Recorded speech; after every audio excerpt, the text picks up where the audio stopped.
Oi, pessoal, tudo bem com vocês? Aqui é a professora Leila e a gente vai para mais uma semana de estudos. O assunto dessa vez é raiz quadrada. Então, vamos lá. Primeiro, a gente tem que lembrar da definição que a gente vê lá no sexto ano sobre raiz quadrada. Quando você tem certeza, por exemplo, de que a raiz de 4 é igual a 2, por que você tem essa certeza? Para início de conversa, a gente sabe que aqui existe um índice e quando a gente não coloca nada, esse índice é 2, certo? Índice 2 significa que a gente pode falar raiz quadrada, ok?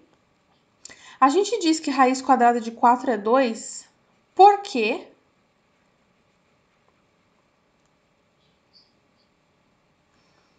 dois elevado a 2 dá 4. Então, na verdade, a gente procura qual número que elevado ao índice dá o radicando. Ai, professora, eu não consegui entender muito bem. Vamos com outro exemplo, então? Raiz quadrada de 36 é 6. Professora, como é que você sabe que é 6? Você sabe de cabeça? Sim, eu sei de cabeça. Mas, se eu não soubesse, como é que a gente faria? A gente pergunta aqui, ó. Qual número, vou colocar aqui um espaço para preencher com esse número, que ao quadrado, por que ao quadrado? Porque o nosso índice aqui não aparece, mas é quadrado. É o índice 2, né? Qual número, vou colocar aqui uma interrogação, que elevado ao quadrado resulte em 36, que é o meu número que está aqui dentro dessa raiz, né? A gente chama esse número aqui de radicando, certo? Qual número que é ao quadrado dá 36? Só pode ser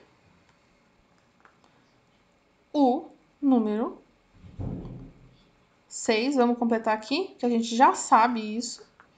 É 6 ao quadrado, que é 36. A gente poderia fazer isso para vários e vários exemplos. Raiz quadrada de 144, por exemplo. A gente sabe que é 12. Por quê? Vou colocar essa flechinha aqui, ó. Porque essa flechinha significa então. Eu posso tanto preencher com a palavra porquê e com a palavra que no símbolo matemático é essa flechinha. Então, significa então. Porque 12 ao quadrado é 144. Ou seja, a gente sempre procura o número que elevado ao índice que a gente tinha, olha só, vai dar o radicando que a gente tinha, certo? Então, o que acontece quando você tem uma fração? Vamos colocar 2 que a gente já viu, ó. Raiz de 36 sobre 144. Preciso colocar o índice aqui? Não. Se não tem nada, a gente sabe que é 2. Raiz de 36 eu já sei que é 6. Raiz de 144 eu já sei que é 12.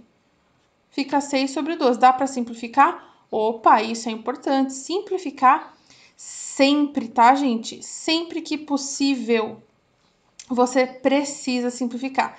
Não é opcional, não, certo? É obrigatório. Dá para simplificar? Então, a gente vai simplificar. Aqui dá por 3. Aqui também dá por 3. Tem que ser, né? Em cima e embaixo pelo mesmo número. Então, vai ficar 2 quartos. Certo? Dá para simplificar por 6 de uma vez, né? Vamos lá, direto por 6. Divididos por 6 em cima e embaixo, a gente vai ter aqui, vou colocar aqui, direto o resultado vai dar 1 sobre 2. Beleza? Então, aparece isso lá nas atividades do livro, que eu pedi para vocês. Quando tem uma fração dentro da raiz, você vai fazer uma de cada vez. O resultado da parte de cima do numerador vai no numerador, o resultado da parte de baixo no denominador vai no denominador, sem problema nenhum. Ok? Também pode acontecer de eu escrever, vou pegar um exemplo que eu já falei para vocês, mas a raiz de 36, que você já sabe que é 6, né? Por que é 6? porque 6 ao quadrado é igual a 36. A gente acabou de ver isso, né? Por que eu tô escrevendo esse exemplo de novo? Porque isso aqui, ó, veja bem, isso aqui pode ser escrito assim, ó, 36 elevado a 1/2. Nossa, professora, agora eu não entendi nada. Gente, é só um jeito de escrever. A fração no expoente, isso aqui, ó, é uma potência. Aqui está a nossa base, 36, e aqui está o nosso expoente. Quando o expoente é uma fração, ele, na verdade, só está denotando uma raiz quadrada. Na verdade, pode não ser quadrada, né? Se fosse aqui qualquer número, 5 elevado a 1/3, seria 5 dentro de uma raiz, só que daí cúbica, certo? Porque aqui seria 3. Aqui, o que significa? Raiz de 36. Raiz o quê? Quadrada, porque eu tenho 2 aqui. Então, gente, é só uma maneira de escrever, tá? Você não vai ter que fazer conta com isso aqui, né? Você sabe, por exemplo, resolver 2 elevado a 3. 2 elevado a 3 é 2 vezes 2 vezes 2, que é 8, certo? Normal, você sabe resolver isso. Ai, ai, ai, quem respondeu que era 6, hein? Tô ouvindo daqui. Nem pensar em dizer que isso aqui é 6, é 8. Esse tipo de potenciação é a primeira que a gente aprende, você sabe resolver. Mas se o nosso expoente for uma fração, não se preocupe em resolver, é só transformar numa raiz, certo? Aí sim, a raiz você tem que resolver. A gente já viu como que resolve, né? É só procurar quem que elevado a 2 ou ao índice, né? Isso aqui, né? O índice vai dar o número que está no radicando, certo? Então, é um outro jeito de escrever, certo? Pensa aqui comigo. Se você pode escrever, vou dar uma apagadinha aqui só para dar um espacinho para mim. Se você pode escrever aquele 36 elevado a meio ali e saber que isso tem que ser transformado numa raiz, pensa comigo, 1/2 não é a mesma coisa que 0,5 que a gente já estudou esse ano? 1/2 é 1 dividido por 2, que dá 0,5. Então, em vez de escrever 1/2, eu posso escrever 36 elevado a 0,5. E é isso aqui, ó, continua sendo igual. Pessoal, a igualdade na matemática é uma coisa muito séria, tá? A igualdade na matemática, ela é uma coisa séria. Se você diz que é igual, tem que ser realmente igual, certo? E eu estou dizendo que 36 elevado a meio ou 36 elevado a 0,5 é a mesma coisa. Por quê?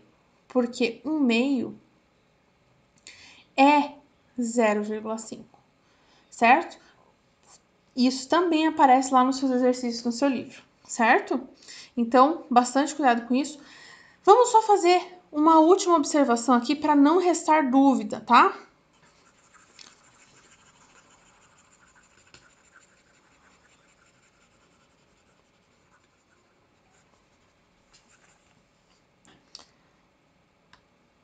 Só para não restar dúvida, então, vamos lembrar que eu vou colocar aqui um exemplo genérico, poderia ser qualquer outro, tá? Vou colocar aqui, ó, raiz cúbica de 27, certo? Isso aqui, para quem não sabe, é 3, tá? Por quê? Por que é 3? Porque 3 ao cubo é 27, certo? Então, olha o que acontece aqui, que a gente já tinha falado até sobre isso, né? Olha o que acontece aqui. Vamos colocar nome nas coisas. Isso aqui a gente vai chamar de índice, tá? Esse índice vai virar o expoente aqui da minha explicação por que é 3 de resultado, tá? Então, vai ser o expoente, ok? Também, a gente tem aqui o 27, que a gente vai chamar de radicando. Ixi, ficou muito feio esse radicando, hein? Radicando. Esse radicando vai virar o quê? O meu resultado, né? Vai virar o resultado da potência. Resultado da potência. Gente, a letra fica meio esquisita nesse negócio aqui, mas vocês estão entendendo, né? E o que mais que a gente tem para destacar? Que o resultado, pessoal, o resultado que a gente tem da nossa raiz, vamos colocar que esse aqui é o resultado, né? De raiz cúbica de 27, nesse exemplo que eu dei. Ele vai ser o nosso motivo, ele vai ser a base, né, da potência, certo? Ele vai ser a nossa base. Então, se você tiver isso aqui em mente, você não erra mais potência. Você não se confunde mais nos resultados que a gente pode ter. Beleza, pessoal? Façam os exercícios que eu pedi lá no livro. A gente tira dúvida no fórum. E quinta-feira eu posto para vocês as correções daqueles exercícios do livro lá. Beleza? Tchau, tchau, pessoal!